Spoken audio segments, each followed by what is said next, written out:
Have any of your fundamental or core philosophical beliefs changed as you've gotten older? For example, are you more willing to believe in the possibility of something after Oh, death? quite the opposite. Because if what I wanted was for me to survive after death, what is that me? And are there any misconceptions that you feel people have about your work that you'd like to clarify or address? Oh, that's a very interesting question. Susan Blackmore, thank you so much for joining me You're today. very welcome. I hope it'll be fun. Susan Blackmore, for those who don't know, is a writer, lecturer, skeptic, broadcaster, and professor. Susan, your fields of research include memetics, parapsychology, consciousness, and you have the famous book, The Meme Machine. Before this call, I said that I know everything about you because I've watched so many of your debates and lectures online, and you said you can't, you don't know everything about me. So what don't I All know? the things I never tell anybody, all my deep secrets. You'll have to winkle them out of me or not as we proceed. Deep secrets, things that you're ashamed of, or things that are, why are they secrets, I guess is my question. I suppose it was a glib comment, but if you ever say to anybody you know everything about them, a person is a much more complicated thing than that. And I don't know everything about myself. No, nobody does. It actually is a very broad thing. A human being is a massive memeplex of things that no one person can ever really know. To what extent can we understand our consciousness? Our con Is it something we can observe? Yeah, our own consciousness. The problem of consciousness is so deep and difficult that I'm not even sure that question makes sense. By asking it that way, you've implied that there is such a thing as our consciousness. And even that I would struggle to agree with. Well, let me back up then and ask a more fundamental Okay. question, and then we can work our way into the question I just asked. What is consciousness? Is it a thing? If anything is a thing, then consciousness surely is because it lies beneath anything else that exists within it. Donald Hoffman, I spoke to recently, what I understand of his idea is that nothing is real besides consciousness itself. So everything we perceive is just a reflection of what consciousness lets you perceive, like in a video game that renders images as your character in the game faces that direction. How do you understand consciousness? Well, again, you're getting yourself in deep waters here by saying it's a thing, it underlies things, it does things. I don't think that way at all. Like most people, I start with the idea of consciousness as being what it's like. Now, lots and lots of people have, the majority of consciousness researchers would start from Thomas Nagel's 1974 question, what is it like to be a bat? Now, the problem with that is, as soon as you ask what it's like to be a bat, you've got the hard problem of consciousness. You've got the mind-body problem. You've got the split between subjectivity and objectivity, because a bat is an objective thing and consciousness is what it's like. I'm taking a different view in my work on consciousness, which is that there's only something it's like to be the bat's model of a bat. In other words, bats are machines and so are human beings that model the world. I would agree with Don Hoffman to an extent, although not the way you put it. All we have is these models or representations. My looking around when I can look out the window and it's a cold, miserable, windy day, even though it's meant to be summer, and I can see these trees moving and all of that. That's what it's like to be me now. That is all a construction of this brain. But if all we've got is constructions, what underlies that and how can we agree that's a tree out there? This is where Don Hoffman's ideas come in, which are fascinating, because I'm looking to see what's underlying that. And he would say even space-time is not fundamental, but there's something there underlying it, some kind of structure. And he talks about complex mathematical objects, which I'm not a mathematician, so I can't follow. But these are the kind of ways I'm thinking about consciousness. Most ordinary people will think of consciousness as what Dan Dennett would say they're Cartesian materialists. They might say that all that exists is matter and they're materialists. That's the most common view, probably, apart from religious views, of course. That's another thing. But they will still imagine that somehow I am some powerful conscious entity inside my head here, looking out through the eyes, seeing an actual world out there and having control and free will and all that kind of thing. I reject all of that. And I reject all of that not only through intellectual approaches like scientific study of neuroscience and a philosophical study of consciousness, but I've been practicing Zen. I'm not a Buddhist, but I've been training in Zen for more than 40 years and meditated every day for most of that time. And we come to the same thing, that false idea, that illusion, false construction of a me in here who's looking out and has consciousness falls away. Those are the two places that I'm coming from in rejecting the way you talk about consciousness. It's really hard and it's really interesting. What is the appropriate way then? What is the right question to ask about consciousness? Or what is the question that you have about consciousness that you wrestle with? How can I understand subjective experience? I know I'm using subjective experience. I can say, how could I understand consciousness? But I want to be clear. I can open my eyes and think, how is this happening? As soon as I try and make the question more solid, it's really difficult, because the classical way of thinking about the hard problem is to say, how does consciousness arise from the activity of a brain? Or put it rather more poetically, how does subjective experience arise from the objective activity of brain cells? Something like that. And we've got that split there. If you think it's something, some power or some, I don't know, anything that arises from the brain, you're stuck with the hard problem and you can't get out of it.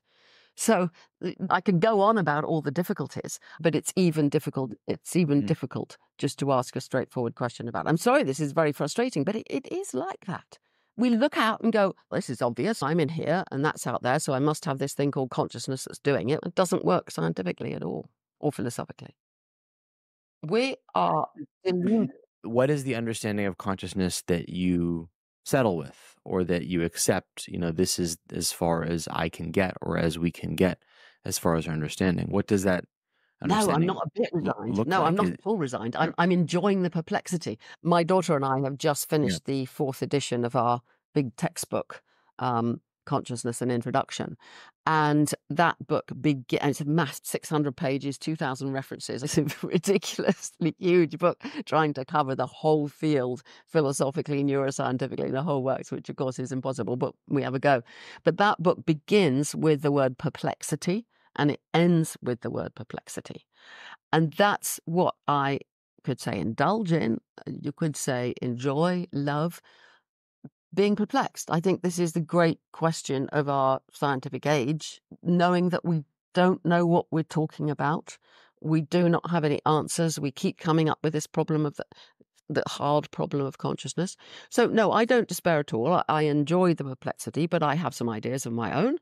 And the ones that I'm working on are, I mentioned earlier, that I think what's going on is that brains are building models of worlds, representations. That we know this much, that the brain is a massive prediction machine.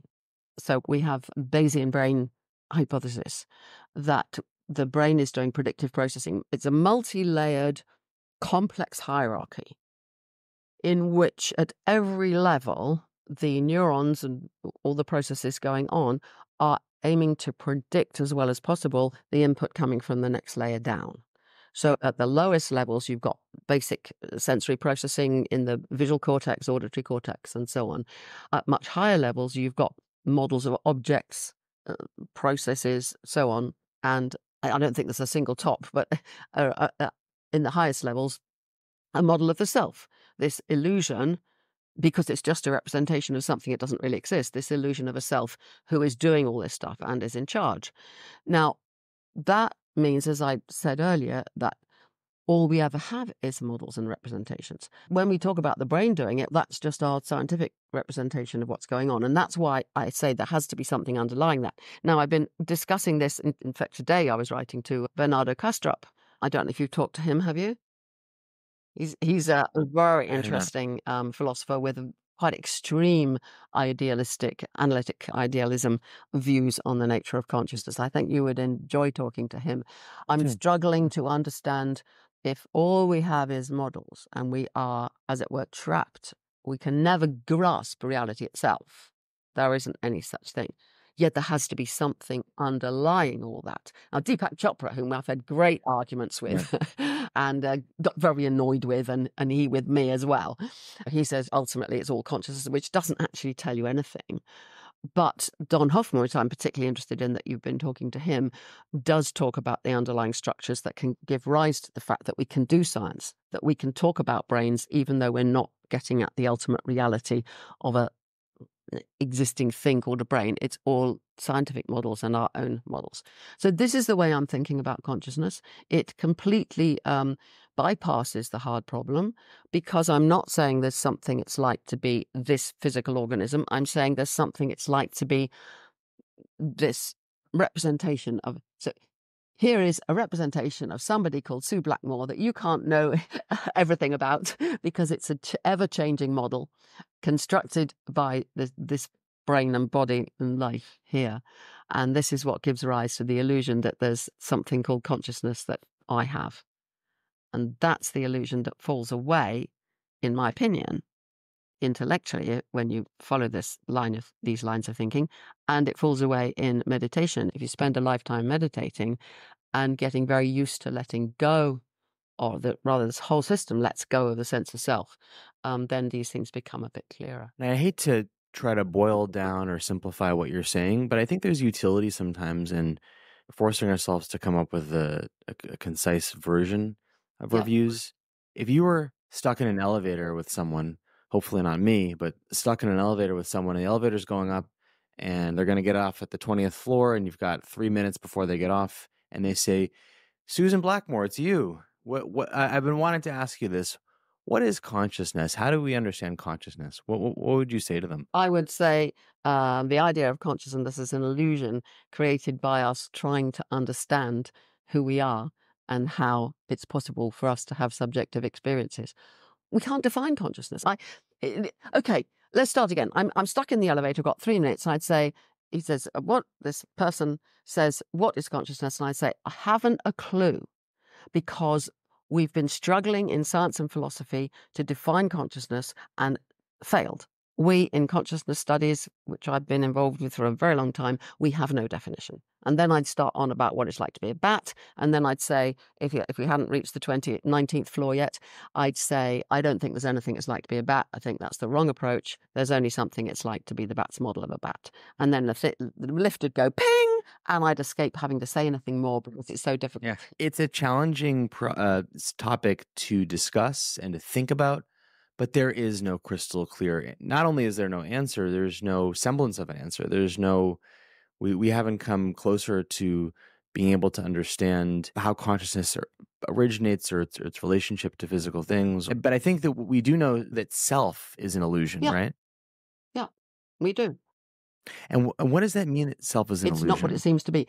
I used to get upset, so did Dan Dennett, we're both called illusionists, by people thinking if you say something is an illusion, you say it doesn't exist or there's nothing there. That's not the definition. I actually went and picked a few dictionaries, and they all say the same thing. An illusion is something that is not what it seems to be. And that's what I mean. Now, of course, if you are enlightened, if there's such a thing, then you probably don't have this illusion. You probably don't think of the self the way most people do. But the way most people think about, and there are surveys and what have you, think about the self is as a powerful entity inside the head, whose body it is, who runs the show, who experiences a stream of consciousness, a stream of sights and sounds and other things that they become conscious of, and exerts free will in controlling that body and acting in the world. Now, all of that, in my opinion, is untrue. The self is not like that. It is actually just a story built up by clever brain in a body that's lived a life. Before we started recording, Susan, you mentioned to me that you're getting older, and I said, "No, you're not." And you said, "Yes, I am, and it's okay, or I've accepted it, or something along those lines." Don't let me put words in your mouth. I just said I'm old, and the reason I can't talk for very long is because I've got chronic fatigue and I'm old. Now, the reason I say that is because, especially for women, you're supposed to pretend you're young, and that's irritating. It's just part of biology that we do get older. And when you say I've accepted it, yeah, but it's not like, God, how awful, I've accepted it. But it's just how we are. And I'd rather that So, women were able to say, I'm old and I'm an old woman and there we go.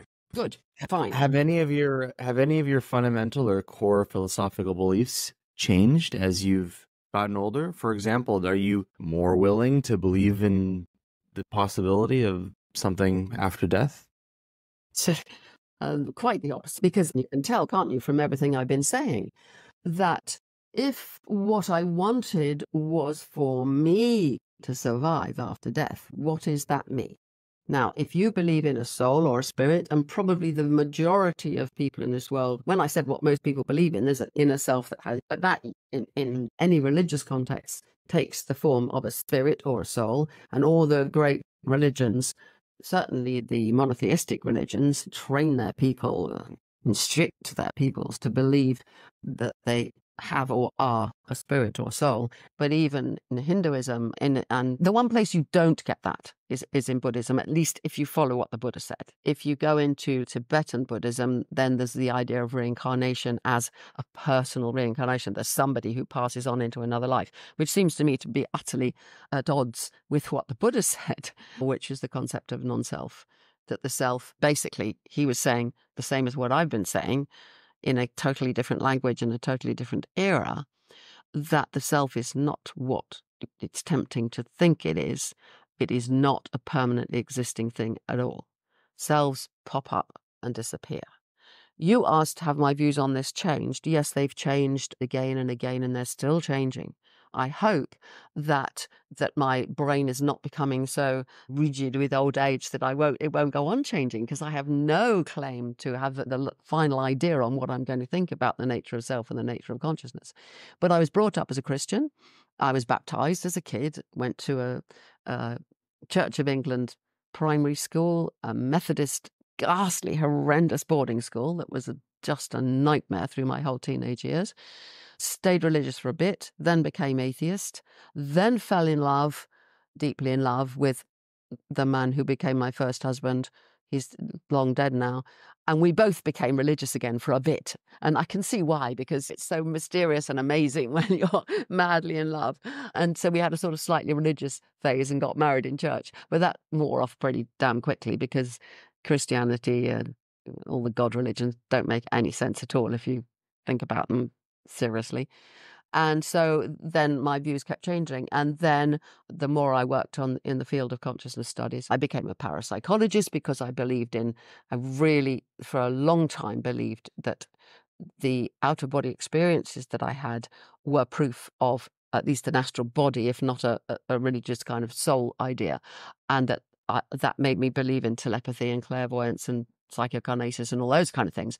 And it took me I suppose I studied that stuff for 20 years, but it probably took 10 for me to come to the conclusion that there are no things. So my views have shifted and shifted, but I would say for at least half of my life, I have been a very strong atheist with absolutely no belief in life after death. And a humanist. I think the importance of our lives is to live them, and live them well, live them in the moment, not stupid in the moment so you don't ever think about the future and the past, but actually live life as it's being lived, rather than, as you would be encouraged, particularly in Islam, but to some extent in Christianity, to live for some future life, which is never going to happen. Interestingly, on Monday, I'm Have going to have dinner with the Archbishop of Canterbury. I've met him more than once before, who? and he's Who? the Archbishop of Canterbury, Oh, the Justin Archbishop. Welby, the head of the whole of the Anglican Church throughout the world. Of Wow. course, he Wow. believes in the resurrection and the life after death and all of that. And so it is extremely interesting to have discussions with him. It's baffling to me, but I'm grateful to be able to talk to people with such strong beliefs that they can articulate as well as Justin Welby can. Do you And how do you handle those situations? Because I don't handle them well. Mentioned yesterday with John Peugeot, who has a plethora of skills and interests related to Christian symbolism and interpreting symbolism. And he discusses this frequently with Jordan Peterson. And the intention of the call was for me to talk to him about that. And I couldn't hold myself back from what became pretty much the whole call of a debate about, is religion real? And that's a debate I'm never going to Mm. win. It's never going Yeah. to end. When you meet with someone like the Archbishop, What do you hold yourself back, or do they engage? Do you? How does that Every kind time that of? I've met him, and the first time was we did quite a long talk in order to make a half-hour program for BBC Radio 4. And afterwards, I was like, "Oh, damn, why didn't I tackle him on the right to die?" Because that's something I find really important Mm, as I've got older. You were talking about getting older. I would so love to live in a country where I knew that if it came to the point through pain or anything else that I wanted my life to end, I would be allowed to do it and help to do it. And obviously, mhm, he, as a Christian, doesn't believe in that, but I didn't tackle him on that. And he's a really nice, interesting guy, very kind and thoughtful and listens to what you mhm, say. And my approach is not to hold myself back. I just missed certain things I wanted to talk about with him, but I'll have a go at it. And I appreciate people like him who don't get offended and angry because you totally disagree, but will listen to what you say and then come back with some kind of argument.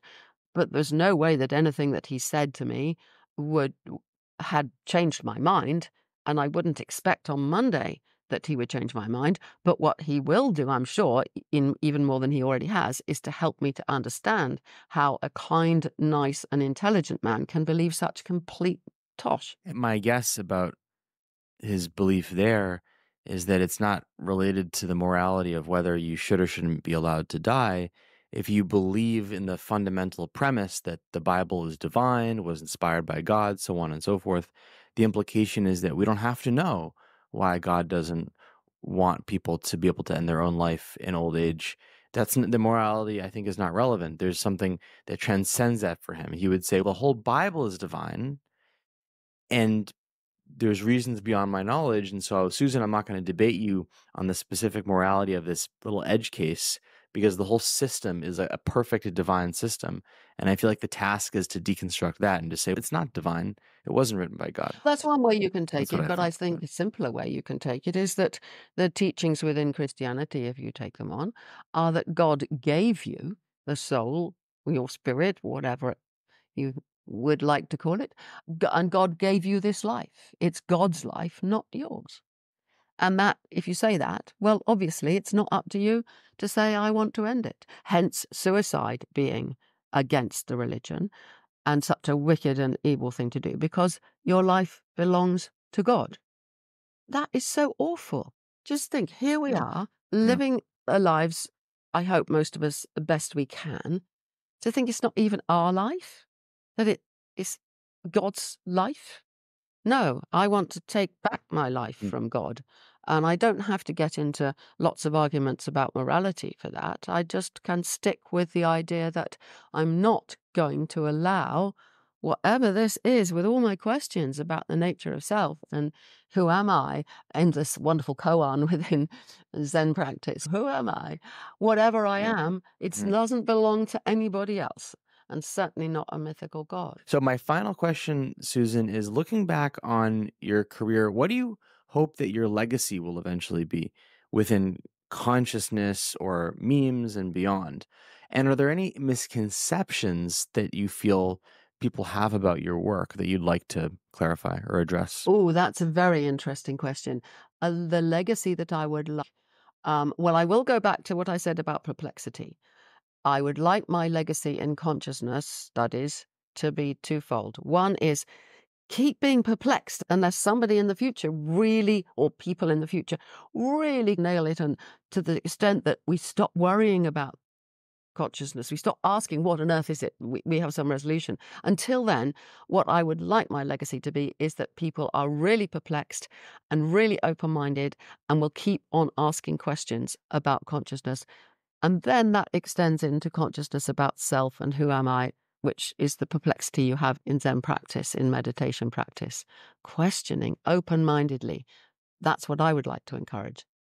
People seem so strongly to want there to be paranormal powers, and I hope I have contributed by showing if you really do the work and you really go into all the supposed evidence, you'll find that it all falls apart. And that is not the way to think about. It's not helpful. It's a wild goose chase. It's a diversion if you want to understand yourself or the world or consciousness, forget the paranormal. It's never going to help. And a lot of people make a lot of money cheating on people's desire to believe in it. And then finally, I would Yeah. talk about memes, because once I understood Richard Dawkins' idea that we can get obsessed with genes, but the really exciting and important thing about genes is that they are information that is copied with variation. That's called the evolutionary algorithm. If you have any kind of information and it's copied with variation selection, you just inevitably must get design popping out of nowhere. What appears to be nowhere, but of course, you've got the information that is being copied and varied and so on. And that principle, the evolutionary algorithm, which is fundamental in Darwin, also applies to culture, to ideas. And I think that's really important, particularly now we have what I would call genes are the first replicator, memes are the second replicator. If you take Dawkins' view. And I think there's a third replicator, which is all the digital information that we've built all these machines, these computers and phones and everything. And this digital information is being copied, varied, and selected again and again itself. And what's happening is AI is just taking off exponentially as a new replicator, as an evolutionary process will. Almost nobody buys my idea of a third replicator. I've written about it quite a bit. Even Dan Dennett, although he got it and understood it, but he didn't use it in his own writings. And of course, you probably know that he died in April this year. But he left a legacy of using memetics to try to understand human nature. And I hope I've contributed to that. Who knows? I think I just get on with really enjoying struggling with these problems and not thinking too much about the legacy, but that's the best answer I can give you for the moment. No, that's a great answer. Each of these things you're saying, I could follow it up with 10 or 12 questions, and it's really fascinating, but I know we're out of time. Thank you so much, Susan. Let me end the recording, and then maybe you and I could wrap up for a minute.